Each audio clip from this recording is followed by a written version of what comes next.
à tous, ravi de vous retrouver pour une nouvelle vidéo des astuces de Liberty Trade. L'année prochaine, 2018, promis, on fera plus de vidéos. On se retrouve juste avant les fêtes pour voir où on en est. Je vous montre un peu ce qui se passe sur le DAX le matin, notamment le FTSE. Après, on va regarder un nouveau système aussi sur lequel je travaille pour un peu de swing trading diversifié, donc le day trading et le swing trading pour avoir véritablement des résultats équilibrés et intéressants.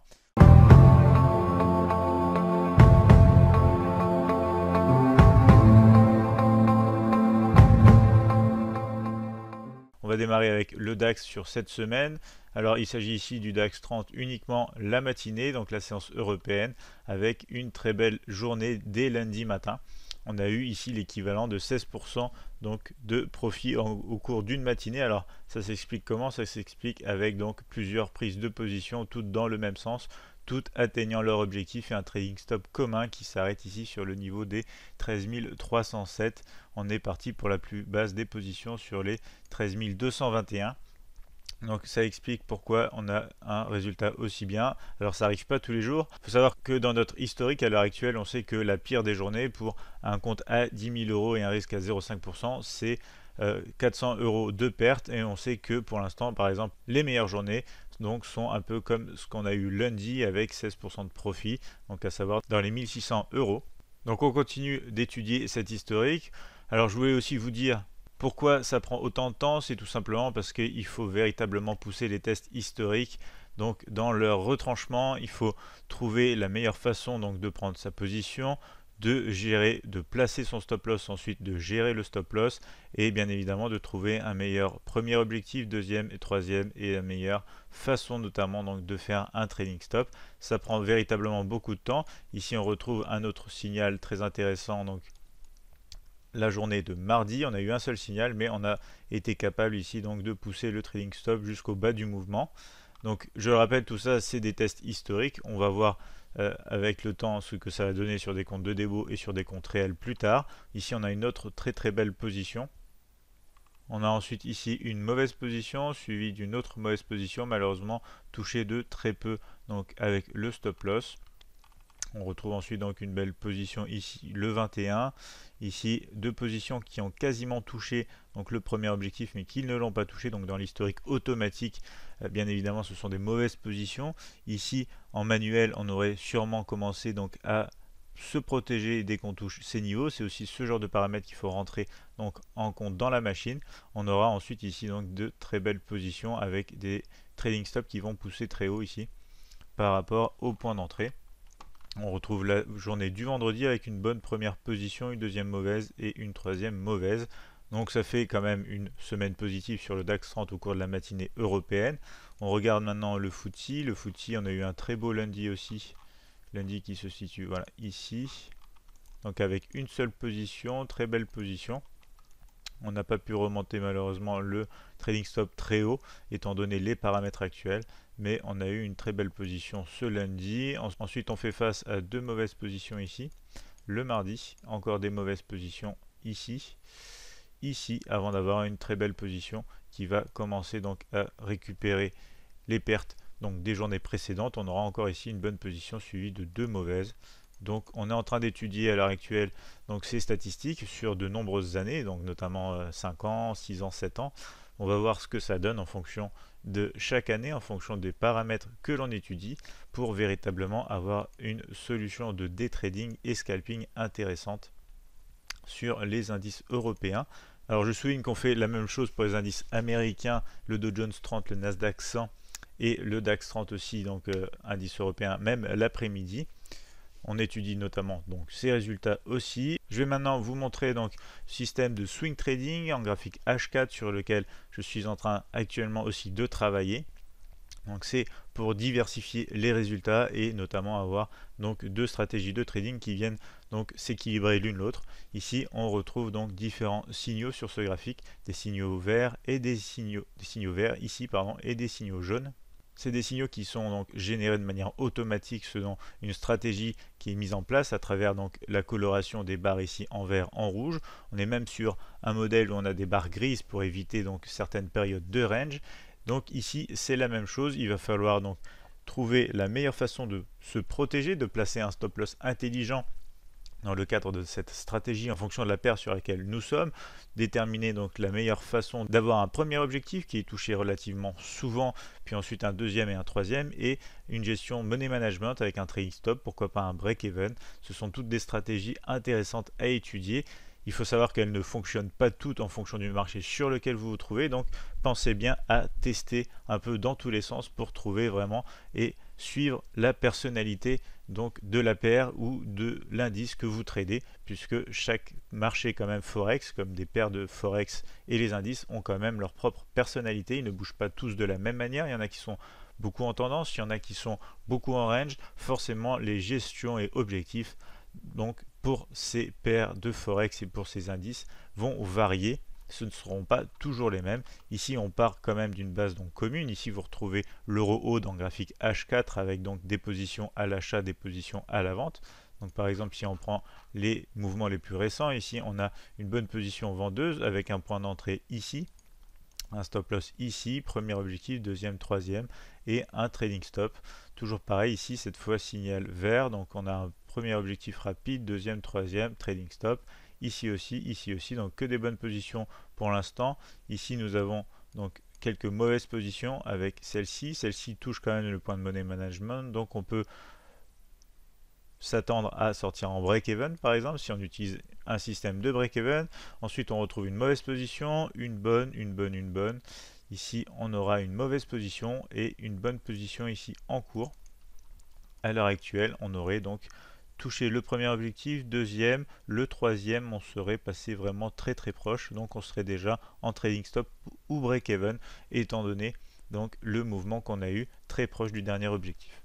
Donc ici c'est l'euro Aude. On va passer donc en revue quelques paires de forex pour voir donc à quel point ce type de système peut être intéressant. Ici l'idée c'est véritablement quoi? C'est véritablement de rendre systématique une approche de trading selon donc une façon de trader. Le souci c'est que bien évidemment on n'a pas donc les petits détails qu'on peut avoir en discrétionnaire, mais l'avantage c'est que si on a un backtesting intéressant fait de manière intelligente, attention il ne faut surtout pas suroptimiser sa stratégie sinon on va droit à la catastrophe, on a une façon de trader qui est plus carrée et qui vous permettra selon donc votre propre psychologie de passer plus facilement à travers les périodes de drawdown, car même si vous tradez de manière discrétionnaire très très bien, vous aurez des périodes de drawdown et ce qui va faire de vous un trader profitable ou non, c'est votre faculté à passer à travers ces périodes donc de baisse de trade mauvais d'affilée, et du coup c'est ça qui fera la différence. Donc si vous avez une psychologie un peu comme la mienne, c'est-à-dire de partir avec des petits capitaux pour aller créer véritablement un business de trading avec des rendements qui ne sont peut-être pas parfaits parce que c'est des systèmes automatiques, on peut donc tabler sur ce genre de système. C'est beaucoup plus simple pour passer à travers les périodes de drawdown et en même temps ça vous permet donc de baser votre trading sur un modèle de business et vous pouvez ainsi donc mieux vivre votre activité de trading. Après, le trading discrétionnaire ça reste très intéressant. Je vais probablement même l'année prochaine trader donc un système en discrétionnaire sur un autre compte. Tout ça, ça fait aussi partie d'une certaine diversification.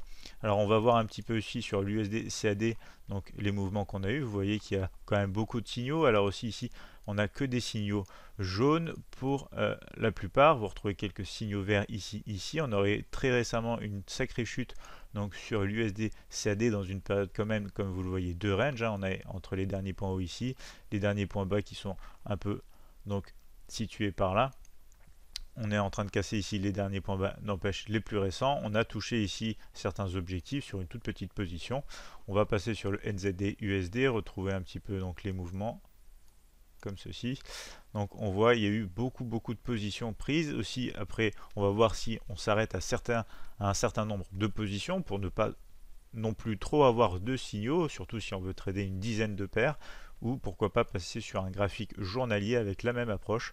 Vous retrouvez donc encore ici sur l'euro USD ou encore l'AUD USD, donc des retournements donc de tendance qui sont assez bien identifiés, avec ici par exemple un mouvement à la baisse. Alors typiquement on s'attendrait que ce point bas plus bas que celui-ci donc initie une poursuite de la tendance à la baisse en direction ici donc de la baisse. Or ici on a une réintégration comme vous le voyez donc de cette zone, ce qui nous permet d'avoir un retracement et des signaux de contre-tendance qui peuvent être pris ici et comme vous voyez des fois très très profitables puisqu'on va atteindre tous les objectifs et même les take profit et vous retrouvez ici ensuite dans une période un peu de consolidation de range quand même plusieurs bonnes positions. Donc c'est aussi ce qu'on cherche ici par exemple si on décide de trader les périodes de range comme vous avez à l'heure actuelle à l'écran, il faut essayer de trouver un edge, c'est-à-dire un avantage donc au niveau des statistiques, à savoir prendre des positions quand même dans le sens de la tendance précédente, puisqu'ici on est véritablement en tendance haussière, puisqu'on a cassé quand même déjà les points ici les plus hauts. Donc il faut savoir aussi trouver son avantage, même si on décide de passer et d'essayer de trader à travers les ranges, pas dans une stratégie de range, mais toujours dans une poursuite de tendance. Il faut essayer donc d'ajuster donc ses take profits, sa gestion de position pour essayer d'avoir quand même dans les pires moments de votre stratégie, qui seront forcément les périodes de range, d'avoir quand même un minimum de trades gagnants et de vous protéger un maximum pour éviter et réduire au maximum les drawdowns. On passe ensuite sur ici par exemple l'OD CAD, des paires qui ne sont pas souvent donc mentionnées mais qui peuvent avoir de véritables beaux mouvements comme vous retrouvez ici avec une série de gagnants puisque vous retrouvez les stop loss qui montent ici jusqu'ici pour chacun d'entre eux. Alors dernière chose qu'on va regarder ensemble, c'est les crypto-monnaies. On parle beaucoup des crypto-monnaies à l'heure actuelle. Alors je me suis dit que j'allais vous montrer ce que mon système pouvait donner donc sur ce type de produit. On est toujours en H4 ici sur le BTC USD, le Bitcoin face au dollar américain. Et on retrouve donc de beaux mouvements, pas forcément que à la hausse, notamment ici dû aussi au dernier mouvement. Vous voyez que même sur ce type de produit, donc notre système pour l'instant est très réactif. On peut avoir des signaux donc à la vente. Ici on a même donc une vente, deux ventes ici donc successives qui sont bonnes. Ici on en a une autre, ici on en a une qui est bonne aussi, ici aussi, et on a un signal ici d'achat qui aurait été déclenché si le cours avait poursuivi à la hausse, ce qui n'a pas été le cas. Donc on retrouve des signaux intéressants aussi sur le Bitcoin. C'est aussi un des tests que je voulais mentionner dans cette vidéo, c'est regardez donc si votre stratégie de base, alors ici on n'a pas commencé encore à étudier c'est quoi les meilleures gestions de position, les meilleurs objectifs pour ce type de marché, mais c'est de tester votre système de base sur différents marchés pour voir à quel point il peut être robuste. Et notamment donc ici on va regarder par exemple le Bitcoin Cash, on va retrouver donc des signaux intéressants aussi, même si là on a par exemple une perte, ici on a un gain, ici donc on a aussi une perte, on retrouve ensuite de forts gains ici, ici et ici, forcément étant donné donc les impulsions qu'on a eu récemment sur le Bitcoin Cash. On a très rapidement un retournement de tendance sur lequel on est aussi donc pour ces deux positions. Donc un système très réactif. On va retrouver aussi donc l'Ether par exemple avec donc ces mouvements. Ici on a une petite position gagnante avant de repartir à la hausse et d'avoir une série de positions à la hausse gagnante étant donné donc les mouvements connus sur les crypto-monnaies. Ici aussi on a eu des mouvements donc baissiers très récemment avec donc des prises de position qui auraient pu être profitables. Je le répète, c'est toujours en période de test pour l'instant. On regarde encore ici par exemple le Litecoin avec de très beaux mouvements ici haussiers qui ont su donc attraper les réactions à la hausse très violentes sur les crypto-monnaies. Donc pour moi ça c'est un signe d'une certaine robustesse donc de cette approche de trading, swing trading, même si on peut avoir des positions qui vont seulement durer une seule journée, tout dépend des mouvements qu'on peut observer. Quand vous voyez ici un mouvement comme celui-ci, donc il a été pris le 11 décembre et on est sorti à peu près donc le 12 ou 13 dans la nuit. Donc c'est un mouvement qui a été très rapide, c'est pas vraiment du swing trading, ça a juste duré 1 ou 2 jours.